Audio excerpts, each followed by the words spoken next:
previous experiments, we've studied the absorption and emission of light from gas molecules. We've seen that when a molecule is excited, it can release its energy radiatively through fluorescence in order to relax.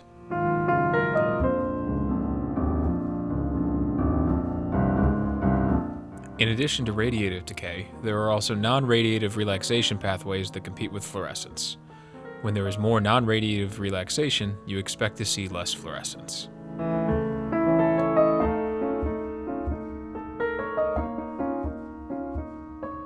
In this experiment, you'll measure how the concentrations of quencher metal ions influence the emission from a fluorescent molecule, and use this information to determine the rate of electron transfer between them.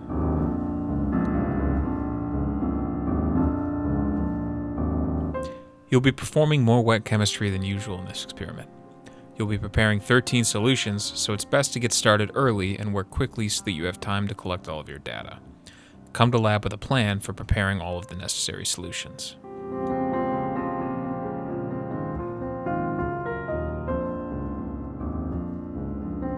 You can find all of the reagents on a shelf next to the fume hood.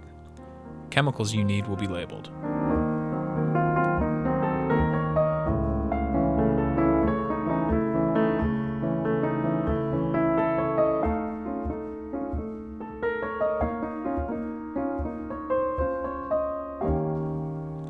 The solutions used in this experiment are acidic. Make sure you are working with good technique to minimize spills, and as always, wear proper PPE.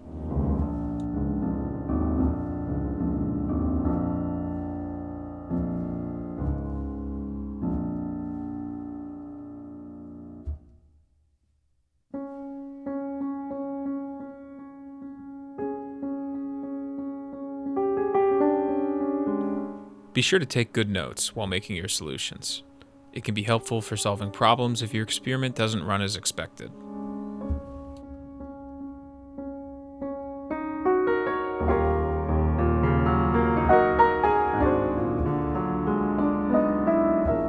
Once your solutions are made, you'll need to take a UV-vis absorption measurement. We use this instrument for the liquid samples.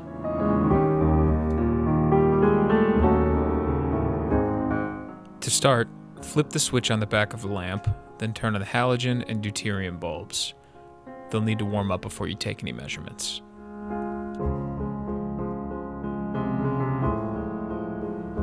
First, take a blank using a solution of sulfuric acid.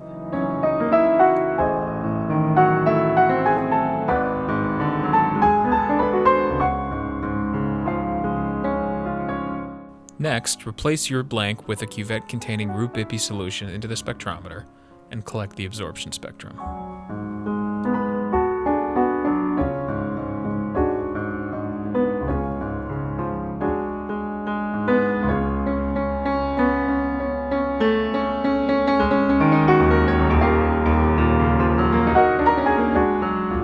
You'll be using the same UV-vis software as in previous experiments, but if you're not familiar, there is a helpful laminated guide posted on the wall near the computer.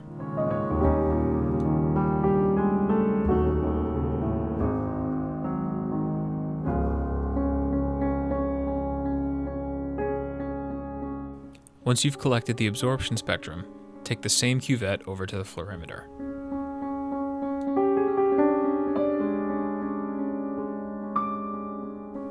If you haven't done so already, power on the instrument and let it briefly warm up.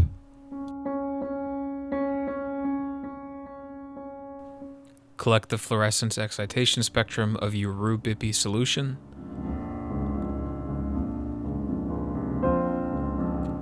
And then begin collecting the fluorescence measurements for your 12 solutions of root-Bippy with quencher.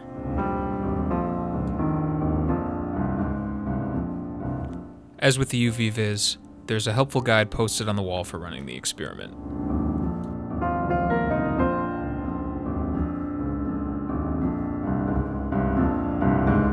Continue collecting your data, and check in with your group members and TA to make sure your results are making sense. It's not uncommon to need to remake some of your solutions and repeat measurements.